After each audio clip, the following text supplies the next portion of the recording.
ভাইরা আমার, রমজানের প্রত্যেকটা দিন আল্লাহ তাআলা বহু মানুষকে সাধারণ ক্ষমা ঘোষণা করেন। যাই করছো বান্দা সব মাফ, সাধারণ ক্ষমা ঘোষণা করেন কিছু মানুষকে। সেই সৌভাগ্যবান মানুষগুলোর কাতারে আমি ঢোকার জন্য চেষ্টা করবই করব, এই প্রতিজ্ঞা করা, এটা হলো প্রস্তুতির অংশ। যে এইবারের রমজানকে আমি আর হেলায় হারাতে দেব না, আমি এবার রমজানে আমার গুনাহ মাফ করাই ছাড়বো, এই প্রতিজ্ঞা এখন থেকে করতে হবে ইনশাআল্লাহ। আমাদের পূর্বসূরি সোনালী যুগের স্বর্ণ মানব সালাফে সালেহীন, তারা রমজানের 6 মাস আগে থেকে প্রস্তুতি গ্রহণ করা শুরু করতেন যে রমজান আসছে, আমাকে ইবাদতবন্দি করতে হবে। মানসিক প্রস্তুতি নিতেন, অপেক্ষা করতেন, প্রহর গুনতেন, ক্ষণগণনা শুরু করতেন, দিন গণনা শুরু করতেন যে কখন রমজান আসবে আর কখন আমরা ইবাদতবন্দি করব।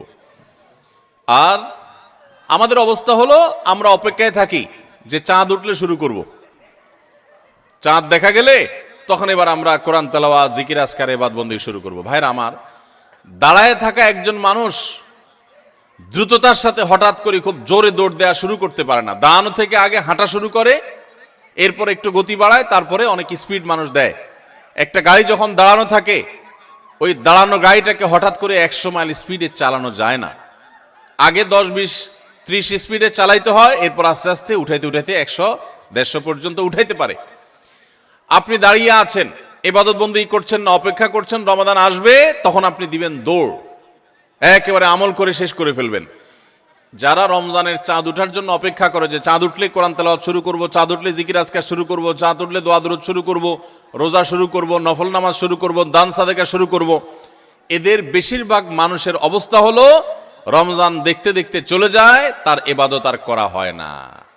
এই জন্য রমজানের আগে থেকেই যে আমলগুলো আপনি রমাদানে করবেন তার রিহার্সেল করতে হয়, প্রস্তুতি নিতে হয়। তো যে প্রস্তুতিগুলো আমাদের রমাদানকে অর্থবহ করতে পারে, ইবাদত বন্দিগি দিয়ে সাজাতে পারি, আমরা সমৃদ্ধ করতে পারি, এবং যেই রমাদানটা আমার জীবনে যতগুলো রমজান আসছে তার মধ্যে এটা একটা স্পেশাল রমাদান হবে, এই রমজানকে আমি অন্য রমজান থেকে পার্থক্য করতে পারবো, এই রমাদান আমার জন্য অনেক তৃপ্তিদায়ক হবে, এই রমাদান যাওয়ার পরে আমার মনে হবে যে আলহামদুলিল্লাহ এই বছর আমি আল্লাহকে মন ভরে প্রাণ ভরে ইবাদত করতে পেরেছি, তাকওয়া চর্চা করতে পেরেছি, আমার ভালো লাগা কাজ করবে, আমার দিল গাওয়াহ এবং সাক্ষ্য দিবে।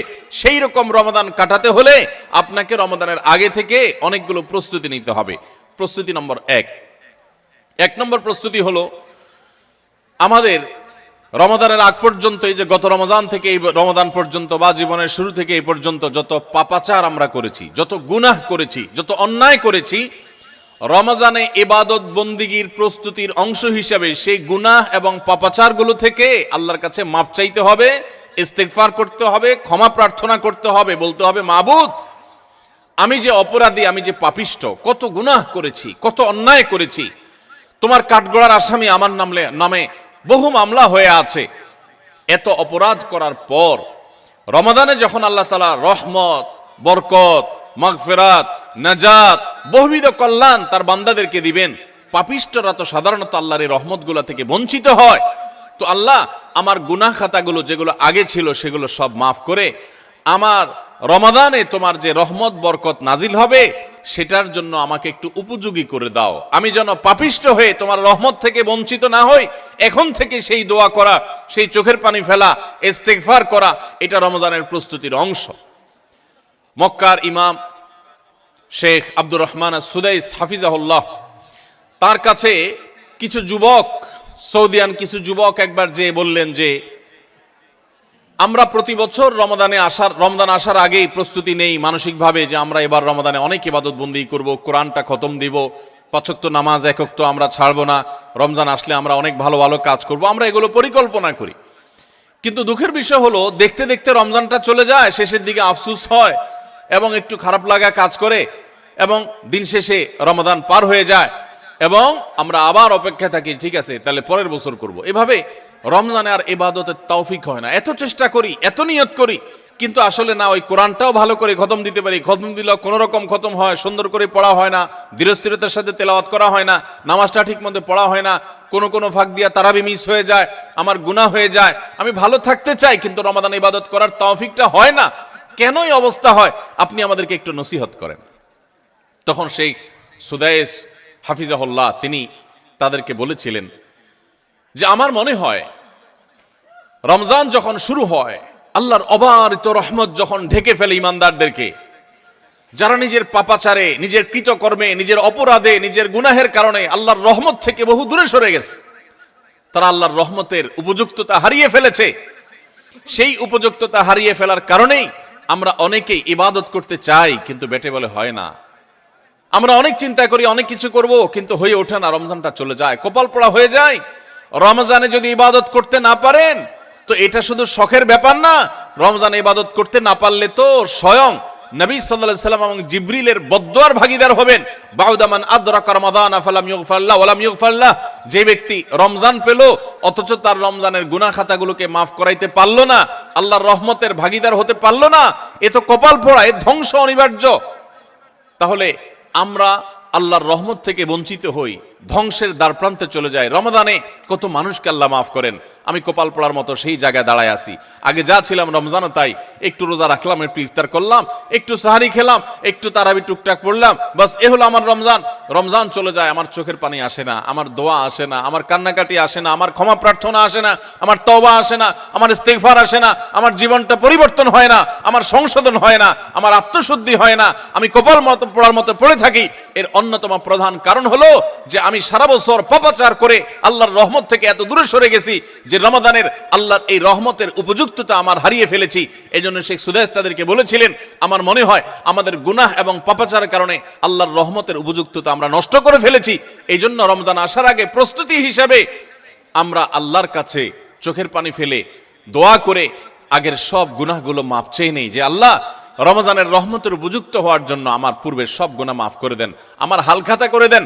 আমরা যেরকম দোকানদারদের কাছে পুরাতন বাকি সমস্ত টাকা পরিশোধ করে হালখাতা করলে নতুন করে আবার অনেক বাকি দেয় আমাদেরকে, আর আগের টাকা পরিশোধ না করলে নতুন বাকি দেয় না, তো আল্লাহর কাছে আগের গুনাহগুলো মাফ করে নিতে পারলে, মাফ করায় নিতে পারলে নতুন করে রহমতের উপযুক্ততা তৈরি হয়। এই জন্য রমজানের প্রস্তুতির অংশ হিসেবে প্রথম প্রস্তুতির কথা বলেছি, আল্লাহর কাছে আসুন নিজের কৃত পেছনের সমস্ত গুনাহ, সমস্ত খাতা, সমস্ত ভুল, সমস্ত বিচ্যুতি, সমস্ত ত্রুটি, সমস্ত পাপাচার, সমস্ত জুলুম, যত অন্যায় করেছি, চোখের গুনাহ করেছি, মুখের গুনাহ করেছি, মোবাইলে গুনাহ করেছি, ফেসবুক ইউটিউব মোবাইল করেছি, যত গুনাহ করেছি সমস্ত গুনাহ থেকে আল্লাহর কাছে মাফ চাই এবং দোয়া করি, আল্লাহ তুমি সব গুনাহগুলো মাফ করো, তুমি আহকামুল হাকিমিন, তুমি গফুরুর রহিম, তুমি সবকিছু করতে পারো। রমজান আসছে, প্রতিবারই আমার রমজান দেখতে দেখতে চলে যায়, ইবাদত করতে পারি না, এবার আমি তোমার রহমত পেতে চাই মাবুদ, এই জন্য তুমি আমাকে মাফ করে দাও। এই জন্য প্রথম প্রস্তুতি হলো আল্লাহর কাছে তওবা ইস্তেগফার করে নিজের গুনাহগুলোকে ধুয়ে মুছে পরিষ্কার করে রমজানের জন্য রহমতের অপেক্ষা করা চেষ্টা করব না ইনশাআল্লাহ। আল্লাহ আমাদের সবাইকে, আমরা যারা আছি, যারা শুনছি, আল্লাহ আমাদের সবাইকে আপনি রমাদান আসার আগে আগে আমাদের গুনাহগুলোকে মাফ করে আপনার রহমত থেকে দূরে সরার মতো যে সমস্ত অপরাধ করে বসে আছি, আল্লাহ সেগুলো থেকে আমাদের ফিরে আসার তৌফিক দেন এবং আমাদের গুনাহ খাতাগুলো মাফ করে দেন। ভাইরা আমার, তাহলে এক নম্বর প্রস্তুতির কথা বললাম, রমজানের প্রস্তুতির অংশ হিসাবে সকল গুনাহ খাতা থেকে আল্লাহর কাছ থেকে মাপ চেয়ে নিজের প্রোফাইলটাকে ক্লিন করে ফেলবো, সব পরিচ্ছন্ন করে ফেলবো, নতুন করে হালখাতা করে রমজানের জন্য শুরু করতে পারি। তাহলে দেখবেন ইবাদতের স্বাদ পাওয়া যাচ্ছে, ইবাদতের তৃপ্তি পাওয়া যাচ্ছে, ইবাদত করতে ভালো লাগার কাজ করছে। আল্লাহ আমাকে, আপনাকে, আমাদের সবাইকে সেই তৌফিক দান করুন। দ্বিতীয় যে করণীয় আছে রমজানের প্রস্তুতির অংশ হিসাবে, সেটা হলো রমজান মাসের যে ফজিলত এবং মর্যাদা আছে, রমজান মাসের রোজার যে মাসলা মাসাইল আছে, এগুলো এখন থেকে শেখা শুরু করতে হবে। তাহলে মানসিকভাবে আপনি প্রস্তুতি নিতে পারবেন যে রমজান আসছে। আপনি রমজান শুরু হওয়ার পরে যদি এবার মাসলা শেখা শুরু করেন, তো শিখতে শিখতেই তো আপনার কয়েকদিন চলে যাবে, একটা মাস দেখতে দেখতে চলে যায়। এই জন্য রমজানের প্রস্তুতির অংশ হিসাবে এখন থেকে রমজানের কি মর্যাদা, রোজার কি মর্যাদা, মানুষকে ইফতার করালে কি লাভ, রমজান মাসে গুনাহ থেকে বেঁচে থাকার অপরিহার্যতা কি রয়েছে, রোজা রেখে যদি আমি গুনাহ করি তাহলে রোজার কোনো লাভ নেই, উপাস থাকার মতো, এগুলো আগে থেকে জানতে হবে, শিখতে হবে, বুঝতে হবে। রমজানের ফাজাইল এবং মাসাইল, রমজানের তাৎপর্য, মাহাত্ম্য, মর্যাদা কি, সেগুলো জানবো এখন থেকে, এবং করণীয় কি সেগুলো আমরা ঠিক করব। আমাদের একটা বক্তব্য ইউটিউবে আছে, রমজানের 27টি স্পেশাল আমল, বিশেষ আমল, এগুলো রমাদানের জন্য স্পেশাল। এই 27টি আমল প্রিন্ট করে বা হাতে কলমে কাগজে লিখে আপনি কোথাও টাঙায় রাখেন। এখন থেকে দেখা শুরু করেন যে 27টা আমলের সবগুলো আমি পুরো মাসব্যাপী করব, কোনটা আমি বাদ দিব না। এখন থেকে প্রস্তুতি নেন। আপনি রমজানের পরে যদি জানতে শুরু করেন, তো জানতে জানতেই তো এক সপ্তাহ চলে যাবে, আর মানতে মানতে আরেক সপ্তাহ চলে যাবে, আপনি ইবাদত করে শান্তি পাবেন না। এই জন্য এখন থেকে রমাদানের মাসাইলগুলো, মাসলা মাসাইলগুলো, ফজিলতগুলো জানা শুরু করেন। ভাইরা আমার, যত ইবাদত আছে ইসলামে, আমার ক্ষুদ্র জ্ঞানে রমাদান এবং সিয়াম, রমজান মাস এবং সিয়াম রোজা সম্পর্কে যত ফজিলত, যত মর্যাদা, যত মাহাত্ম্যের কথা আসছে, এত মাহাত্ম্যের কথা এতগুলো হাদিসে অন্য কোন আমলের ব্যাপার আর বর্ণিত হয়েছে বলে আমার জানা নেই। এই জন্য রমাদান আসছে ভাই, জীবনে আরেকটি রমাদান আমি পাবো কোনো গ্যারান্টি নাই। কত মানুষ গত রমজানে ছিলেন, এই রমজানে তারা কবরের বাসী হয়ে গেছে। এই জন্য এই রমজানটা যেন সঠিকভাবে কাটাতে পারি, সেজন্য আগে থেকে, এখন থেকে রমজানের মাসনা মাসাইল জানবেন, সেরকম বই কিনবেন, রমজানের উপযোগী বই পুস্তক কিনবেন এবং ওইরকম ওয়াজগুলো শুনবেন, আলেমদের কাছে বসবেন, মসজিদে আলোচনা শুরু হবে, রমজানের প্রস্তুতি শুরু হবে। আল্লাহ আমাদের সবাইকে তৌফিক দান করুন। আমাদের প্রতিজ্ঞা করতে হবে, নিয়াত করতে হবে, এইবারের রমজানে আমি আল্লাহর কাছ থেকে আমার গুনাহগুলো মাফ করাইয়াই ছাড়ব।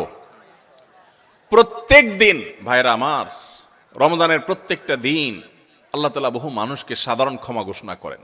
যাই করছো বান্দা সব মাফ, সাধারণ ক্ষমা ঘোষণা করেন কিছু মানুষকে।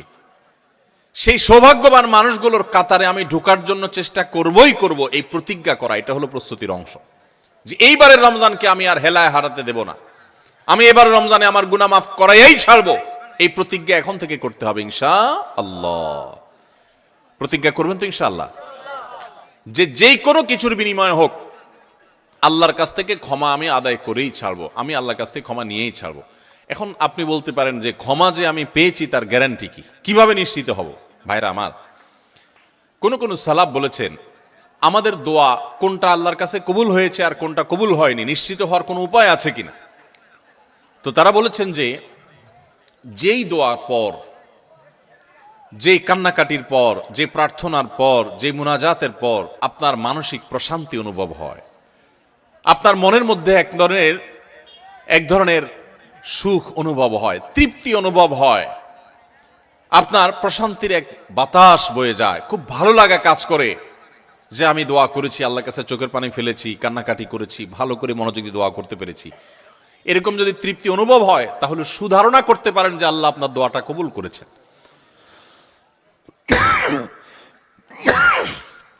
ফ্যান নাই আপনাদের এখানে? ফ্যান নাই না? বাতাস উদাস করেন না, পাখা পাখা দিয়ে না।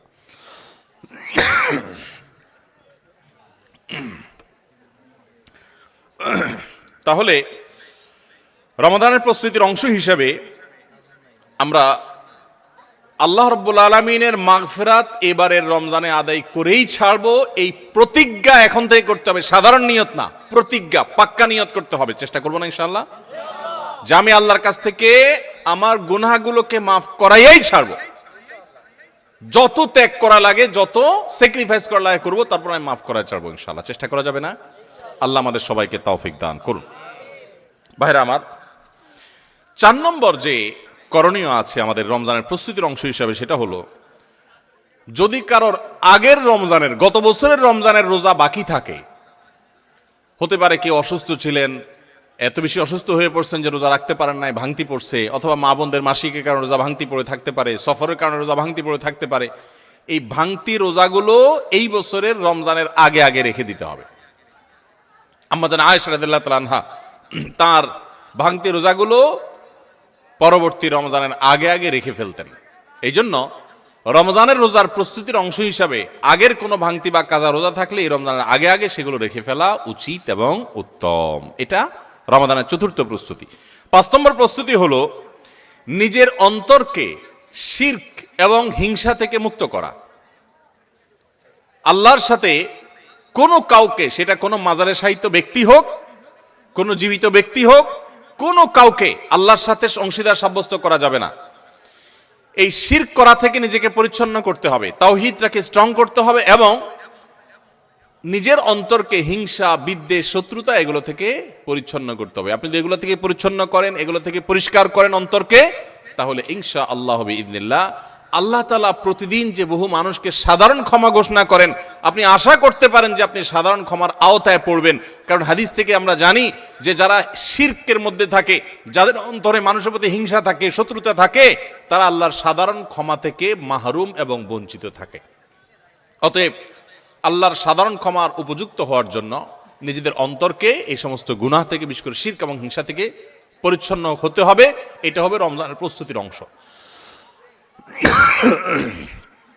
রমাদানে আল্লাহ রাব্বুল আলামিন প্রতিদিন অগণিত মানুষকে মাফ করে দিবেন, বহু মানুষকে আল্লাহ তাআলা মাফ করে দিবেন। যেহেতু বহু মানুষকে আল্লাহ তাআলা মাফ করে দিবেন, তো আমি তাদের মধ্যে যেন থাকি, সেজন্য আমি আমার অন্তরকে হিংসা এবং শিরক থেকে পরিচ্ছন্ন করব। 6 নম্বর প্রস্তুতি হলো বিশেষ করে সামাজিক যোগাযোগের মাধ্যম এবং আমাদের মোবাইল ফোনগুলো নিয়ন্ত্রণ করে ফেলতে হবে, যেগুলো আমাদের ইবাদত বন্দেগীর ক্ষেত্রে বড় ধরনের বাধা সৃষ্টি করে। অনেকেই আছি যে সোশ্যাল মিডিয়ার আসক্তিতে আমরা এরকম ভয়াবহ একটা পর্যায়ে, যে আমাদের ইবাদত বন্দেগীর ক্ষেত্রে সবচেয়ে বড় বাধা হলো আমাদের এই ফেসবুকের নেশা, টিকটকের নেশা, ইউটিউবের নেশা, মোবাইলের নেশা, গেমসের নেশা। অন্তত রমজান মাস উপলক্ষে আমরা আমাদের এই সমস্ত বিষয়গুলো থেকে যদি বেরিয়ে আসতে পারি, এটা হবে সবচেয়ে বড় কার্যকর পদক্ষেপ, সবচেয়ে বড় প্রস্তুতি, সবচেয়ে বাস্তবসম্মত প্রস্তুতি। যদি আপনার হিম্মত থাকে, শুনেন, নেক আমল করার জন্য কিছু বুকের বল লাগে, মেরুদণ্ড লাগে, এগুলো সবাই পারে না। এগুলোর জন্য সৎ সাহস লাগে। ইমানদার যুবক, আমার জীবনটা শেষ হয়ে যাচ্ছে, হেয়ালিপনায়, হেলায় পেলায়, যা খুশি তা করে জীবনটা পার করে ফেলছি, এই মোবাইল স্ক্রিনের পিছনে আমার পুরো জীবনটা বরবাদ করে ফেলছি, আর কত? আলাম ইয়ানিল্লাযীনা আমানু আন তাখশা কুলুবুহুম লিযিকরিল্লাহ। আল্লাহ বলেছেন, আল্লাহর স্মরণে অন্তর বিগলিত হওয়ার মতো সময় কি ইমানদারদের এখনো আসেনি? যুবক ভাই আমার, সালহাতু সঙ্গে বুদি দিল খারাস আজ মুদে এক জামানা খাকে বাস। বহু বছর তো পাথর হয়েছিলে, আসুন এই রমাদানটা একটু মাটি হয়ে দেখি, একটু চোখের পানি ফেলে দেখি, একটু কান্নাকাটি করে দেখি। সোশ্যাল মিডিয়ার মজা তো বহু লুটেছেন, এবার আসন্ন রমাদানকে কেন্দ্র করে আসুন সোশ্যাল মিডিয়া থেকে নিজের আইডি, নিজের প্রোফাইলটাকে ডিঅ্যাক্টিভ করে ফেলান। 1 মাসের জন্য মরে যাবেন না, একটু কষ্ট হবে, বন্ধু বান্ধবের সাথে বিচ্ছিন্ন হয়ে যাবেন, কিচ্ছু আসবে যাবে না। আমি আল্লাহর শপথ করে বলতে পারি, যদি সৎ সাহস করে এগুলো ডিলিট করে ফেলতে পারেন, পুরো অ্যাপ আইডি যদি ডিঅ্যাক্টিভ করে ফেলতে পারেন, অ্যাক্টিভিটি যদি বন্ধ করে ফেলতে পারেন, 1টা মাসের জন্য যদি আপনি নিয়ন্ত্রণ করতে পারেন নিজেকে, দেখবেন মাস শেষে আপনার অবর্ণনীয় এক তৃপ্তি এবং ভালো লাগা কাজ করছে। এই জন্য সৎ সাহস করতে হয়, হিম্মত করতে হয় যে আসন্ন রমাদানে আমার ইবাদতে বড় বাধা হলো আমার এই ফোনের নেশা, মোবাইল টিপাটিপির নেশা, সো আমি এটা থেকে বেরিয়ে আসব। আমরা যদি সৎ সাহস করি, হিম্মত করি, নিয়ত করি যে আমি এই রমাদানটাকে ইবাদতে কাটাবার প্রয়োজনে আমি কোরআন তেলাওয়াত করব, আমি বই পুস্তক পড়ব, আমি সুন্দর করে নামাজটা পড়ব, আমি আমার অন্যান্য কাজকাম করব, স্টুডেন্ট হলে পড়ালেখা করব, অন্যান্য কাজকাম করব। এর বাইরে আমি আমার সময়ের অপচয় থেকে বাঁচার জন্য আমি এই অপারেশন করব, নিজের প্রতি নিজে এই শক্ত এবং কঠিন অভিযান পরিচালনা করব। যদি আমরা নিয়ত করি, আল্লাহ তাআলা আমাদেরকে সাহায্য করবে। নিয়ত করা যাবে না ইনশাআল্লাহ? আল্লাহ আমাদের সবাইকে এই নিয়ত করার মতো সৎ সাহস দান করুন। আমি সেই যুবক দেখার সৌভাগ্য অর্জন করেছি, যেই যুবক রমাদানের শুরুতেই মোবাইল থেকে এরকম অ্যাপ ডিলিট করে ফেলে দেয়, ইবাদতের জন্য নিজেকে প্রস্তুত করে। ভাইরা আমার, বন্ধু বান্ধব অনেক কথা বলবে, হাসাহাসি করবে, কিয়ামতের ময়দানে এই হাসাহাসি করা মানুষগুলো আপনার কোনো কাজে আসবে না। আপনার আল্লাহর সামনে আপনাকে জবাবদিহি করতে হবে। রমাদান পেয়ে ইবাদত করতে পারলেন না, জবাবদিহি করা লাগবে। সো আমরা আমাদের ইবাদতে যে সমস্ত বাধা বিপত্তি আছে সেগুলো বিশেষ করে সোশ্যাল মিডিয়া এবং মোবাইল নিয়ন্ত্রণ করব ইনশাআল্লাহ, চেষ্টা করব না ইনশাআল্লাহ। 7 নম্বর প্রস্তুতি হলো, গত বছর তার আগের বছর রমজানে আমি ইবাদত কেন করতে পারি না, কি কি সমস্যা ছিল। আমার অমুক দোস্তটা, ওর কারণে তারাবিটা পড়া হয় না, কারণ ও ওই টাইমে ফোন দেয়, আড্ডা মারতে বলে, অথবা তমুক কারণে আমার পড়ালেখাটা হয় না, অমুক নেশার কারণে হয় না। কি কারণে হয় না, প্রত্যেকেরটা আলাদা আলাদা। আমার গত রমজানে আমি কোরআনটা পুরো ভালো করে সুন্দর করে খতম দিতে পারি নাই কেন? শুরু তো করছিলাম কিন্তু শেষ করতে পারি নাই কেন? আমার গত রমজানে যে তারাবি কয়েকদিন মিস হয়েছিল, সেটা কেন মিস হয়েছিল? আমার গত রমজানে যে ভালো কাজগুলোর পরিকল্পনা ছিল, সেগুলো কেন হয় নাই? সেই বিষয়গুলো আমাদের চিহ্নিত করতে হবে, খুঁজে বের করতে হবে। বের করে এইবারের রমাদানে যেন সেগুলো রিপিট না হয়, সেগুলো যেন আর পুনরায় দেখা না দেয়, আগে থেকে সিদ্ধান্ত নিতে হবে এবং প্ল্যান করতে হবে যে আমার গত রমজানে কি সমস্যা ছিল। ও শেষের দশকে যে আল্লাহ লাইলাতুল কদর রেখেছেন, ওই দশকটাতে আমার ঈদের কেনাকাটার কারণে আমি এগুলো করতে পারি নাই, তাহলে এবছর ঈদের ঝামেলা আমি আগেই সেরে ফেলবো। আমি বাড়ি যাওয়ার নাম করে যাইতে একদিন, আসতে যাইতে একদিন, পথে একদিন, যাওয়ার পরে আবার শরীরকে ফ্রেশ করতে আরেকদিন, আমার শেষের 27তম রাত, আমার 28তম রাত, শেষের রাতগুলো ইবাদত করতে পারি নাই, মার্কেটে ঘুরছি, শপিং মলে ঘুরছি, আমার জিন্দেগি বরবাদ করছি। তাহলে গত বছর আমার ইবাদতের ক্ষেত্রে যেগুলো বাধা ছিল, যেগুলো কাঁটা ছিল, এই বছর সেগুলোকে আগে থেকে দূর করার পরিকল্পনা করতে হবে। এটা হলো রমজানের প্রস্তুতি। কথা বুঝেন নাই? মা বোনরা ইফতার বানাইতে বানাইতে ইফতারের আগে দোয়া কবুল হয়, মূল্যবান সময়টা নষ্ট করে ফেলছেন, পারেন নাই। তো এই বছর পরিকল্পনা করেন যে আগে থেকে যেই জিনিসগুলো তৈরি করে রাখা সম্ভব, যতটুকু গোছায় রাখা সম্ভব সেগুলো গোছায় রাখবো। আর পরিবারের সদস্যদেরকে নিয়ে বসেন, এবার আমরা সবাই একটু ভালো করে ইবাদত করতে চাই, হেয়ালিপনা করতে চাই না।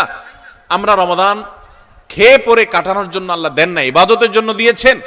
এই রমাদানের মূল্য এত বেশি যে এই রমাদান চলে যাচ্ছে, আমরা বেশিরভাগ মানুষ উপলব্ধিও করতে পারছি না, অথচ এই একটা রমাদান আমার গোটা জীবনকে পরিবর্তন করার জন্য যথেষ্ট। আপনারা জানেন জান্নাতের একটা স্পেশাল গেট আছে, নাম হলো রাইয়ান। এই রাইয়ান নামক গেট দিয়ে আল্লাহ রাব্বুল আলামিন শুধুমাত্র রোজাদারদেরকে প্রবেশ করার সুযোগ দিবেন, যারা রমাদানে ইবাদত বন্দেগী করেছে, আল্লাহর নাফরমানি থেকে বেঁচে থেকেছে, তাকওয়ার জীবন অবলম্বন করেছে। আল্লাহ তাদের মর্যাদা দিবেন ওই স্পেশাল গেট দিয়ে প্রবেশ করে। এই জন্য জাহান্নাম থেকে বাঁচার জন্য, জান্নাত লাভের জন্য পরিবারের সদস্যদেরকে নিয়ে বসেন যে আমাদের এবারের রমাদানে আমরা ইবাদত করব। আমাদের গত রমজানে ইবাদত কেন হয় নাই? কারণ ইফতারিতে আমাদের 10 আইটেম না হইলে হয় না। এবার আমরা আইটেম কমাই, আমরা একটু খাবার পরিমাণ কমাই, যেই খাবার খেতে আমাদের ঝামেলা হইতো আমরা করব না। যদি কোনো মহিলার ইফতারের প্রস্তুতিতে ইবাদত না হয়, সাহারির সময় তার ঝামেলা তৈরি হয়, তাহলে এগুলো আগে ভাগে প্ল্যান করতে হবে কিভাবে কমানো যায় ঝামেলাগুলো। হয় পরে করব, নয় আগে করব, নয় পরিবারের সদস্যদের সাহায্য নিব, নাহলে আইটেম কমাবো, কিভাবে হতে পারে প্ল্যান প্রোগ্রাম করতে হবে।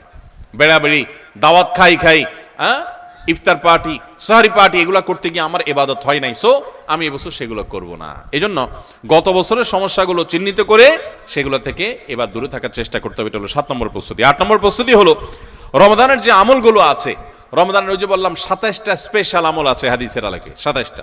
রমজানের সবচেয়ে বড় আমল কি ভাই? রমজান মাসের সবচেয়ে বড় আমল কোনটা?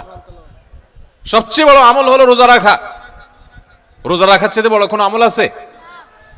রমজানের দ্বিতীয় আমল হলো রাতে তারাবি পড়া। তৃতীয় আমল হলো কোরআনে কারীমের তেলাওয়াত করা, আল্লাহর কাছে দোয়া করা আরেকটা আমল, উমরার তৌফিক থাকলে উমরা করা আরেকটা আমল, নবী সাল্লাল্লাহু আলাইহি ওয়াসাল্লাম রোজা রেখে প্রচুর মিসওয়াক করতেন, সেটা আরেকটা আমল, শেষ দশকে ইতিকাফ করা সেটা আরেকটা আমল, শেষ দশকের বেজর রাতগুলোতে ইবাদতের চেষ্টা করা সেটা আরেকটা আমল, লাইলাতুল কদর পাওয়ার চেষ্টা করা আরেকটা আমল, লাইলাতুল কদর পেয়ে গেলে আল্লাহুম্মা ইন্নাকা আফুউন তুহিব্বুল আফওয়া ফা'ফু আন্নী পড়া আরেকটা আমল।